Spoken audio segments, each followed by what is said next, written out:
Words have power. Power to build, encourage, create, and transform.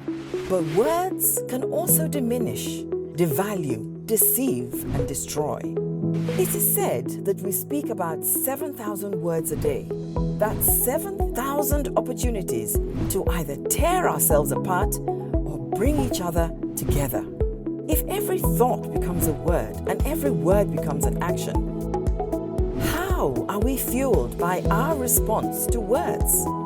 How does our state of mind, culture, gender, religion, or politics align with the words, phrases, and sentences we use every day? It's time to consider the human response to various situations that are powered by words. You know, the world is never going to forget 2020. And even as we speak now, things really can never be the same.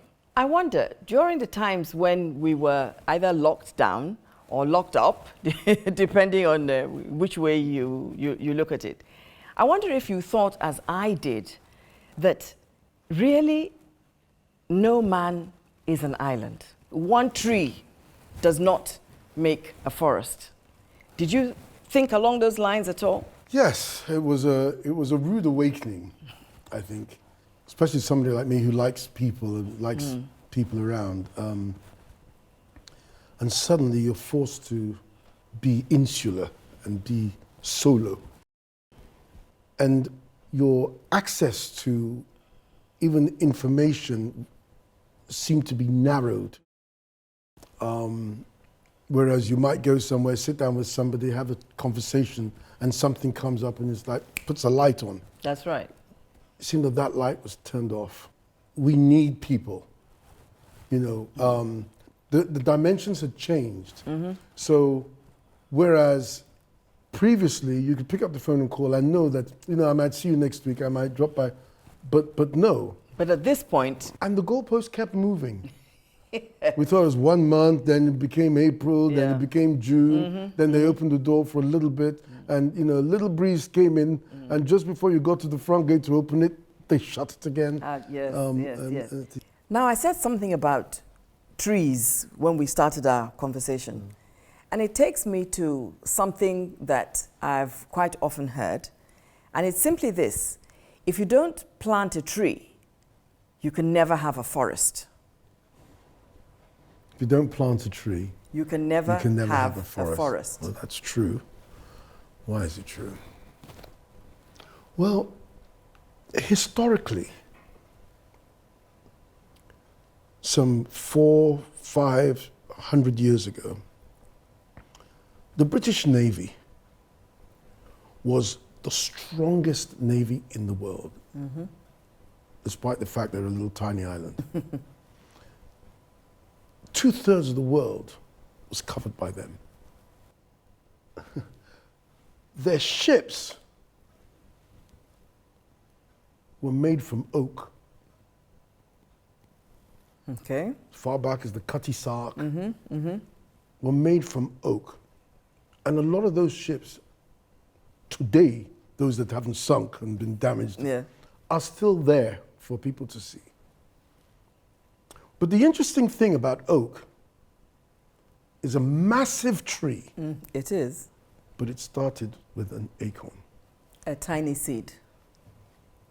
So if those acorns hadn't been planted, they would never have been the oak trees, which would never have turned into the trees, to the ships, which would not have made Britain, given them the prowess that they had through history.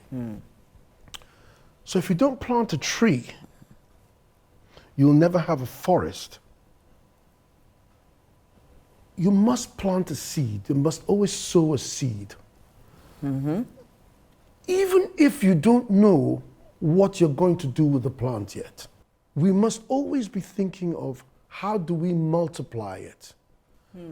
And the multiplication is for the benefit of all. All, okay.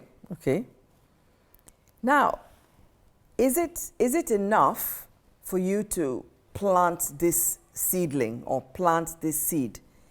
And is it something that you should do on your own, or should you ensure that there are other people that are working along with you to make sure that that multiplication that you're talking about actually happens? One person has the seed, first of all, and then they can invite other people. But if you can't invite other people or other people aren't interested, that shouldn't stop you from planting the seed by yourself. Okay. You know the difference between burying and planting is this. It's the same process. You dig a hole in the ground, you either put a seed in or you put a corpse in. But the difference between burying and planting is that when you bury, you walk away from it. But when you plant, you must continuously tend it, whether it's adding water to it, whether it is tilling the soil, whatever. You have to keep working on it. So that is how that now grows. So we're talking about planting, not burying. Yes, yes. There is hope in the planting. Yes, there is. Let me put it into financial terms. You have 10 kobo, and as our parents always told us, out of that 10 kobo, save 3 kobo. You don't know what you're saving it for. Just save it. As you save it, and you continue to nurture it by adding more to it, adding another 10 kobo, another 1 kobo to it, you know, it starts to grow. At some point, you will get that vision and that you can use this tree that has started to grow for something useful. And when I look at the success, if I look in commercial terms now, if I look at the successes of successful businesses, the ideas have solved people's problems. You know, those ideas are like aha moments. Aha moments. Yes, which in themselves are seeds. Seeds. We've gone full circle. I remember the tree bears fruit. Yes, yes. So you're able to, you talk about other people. Hey, Lagbaja, take this seed and plant it over there. Yeah. Take this seed and plant it over there. So if you don't plant a tree, really, you will never have a forest. Femi, interesting, interesting. I think you've given me some food for thought, actually.